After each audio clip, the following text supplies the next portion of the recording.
Let's be real for a second. Saying I'm sorry sounds simple, but it's one of the hardest things to actually do. Pride jumps in quick. It tells you to just move on. And ego is telling you if they care, they'll get over it. But here's what most people don't realize: pride doesn't just protect your feelings, having too much pride will cost you. Pride destroyed more friendship, marriages, and families than betrayal ever did. So let's get into it. I learned that the hard way. In my 20s, I lost people not because they were wrong, but because I couldn't admit when I was. I thought staying quiet made me look strong, but silence don't fix anything. It just creates distance. Time goes by and you begin thinking about people you still care about, but pride already built a wall between you. And the crazy part, half the time the apology would have fixed it. Here's what nobody really tells you about pride: it doesn't show up loud. It doesn't come yelling, "I'm prideful." No, it shows up quiet. It shows up when you say, "I'm fine," knowing you're not. When you tell yourself they should apologize first. When you know deep down you were the one that messed up, but you rather keep your distance than admit it. That's pride. It tricks you into thinking you're protecting your peace, but really you're just protecting your ego. And that's the part that hurts the most. You're thinking you're staying in control, but really pride is controlling you. It keeps you stuck in silence, just replaying the same arguments in your head that you could have ended with one honest conversation. Just think about it. How many people do you know that don't speak to family because it was something small that grew into something big?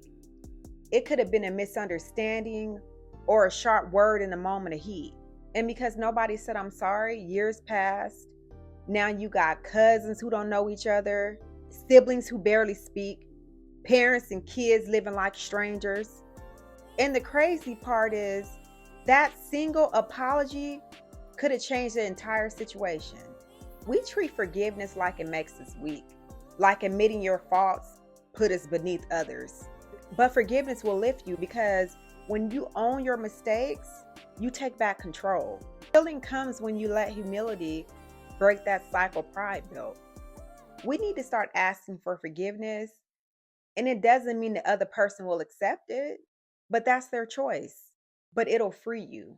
It closes the door on guilt and gives you peace, knowing that you did your part. Forgiveness is less about their reaction and more about your release, because carrying guilt is like carrying bricks. It becomes weight that you drag throughout life. The apology is the release. The strongest people are the ones who can look someone in the eye and say, "I was wrong. Forgive me." When you start by saying, "I'm sorry you felt that way," that's not an apology. It's manipulation. Just be direct, be honest, say what you did and admit it, and ask for forgiveness and move on. If you can't own what you did, don't pretend you're apologizing. And understand that forgiveness isn't about repairing relationships, it's about building character. And every time you humble yourself, you build strong character. So let me leave you with this: pride destroys and humility restores. Asking for forgiveness will never make you weak, it'll make you free. Don't let ego rob you of peace. Don't let silence rob you of people that you love. The strongest move you can make isn't pretending you're always right. It's having the courage to say, "I was wrong. Forgive me." Because that one choice, it can save a lifetime of regret.